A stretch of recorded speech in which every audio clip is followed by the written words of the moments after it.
রহমানির রহিম। আজকে রান্না করলাম আমি মজাদার ডাউল রান্না করলাম। ডাউলের ভিতরে আমি আদা বাটা, রসুন বাটা, জিরা বাটা, পেঁয়াজ বাটা ইত্যাদি অনেক কিছু দিয়েছি। ডাউলটা হওয়ার আগ দেখতে আমি এই মশলা দিয়ে দিলাম।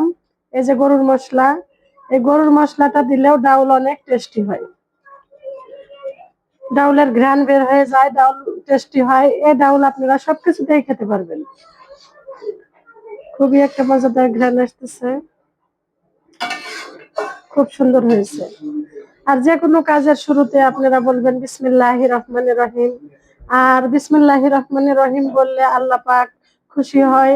যে কোনো কাজের শুরুতে বিসমিল্লাহির রহমানির রহিম বললে ওই কাজের বরকত বরকত হয়, রহমত বরকত বর্ষিত হয়।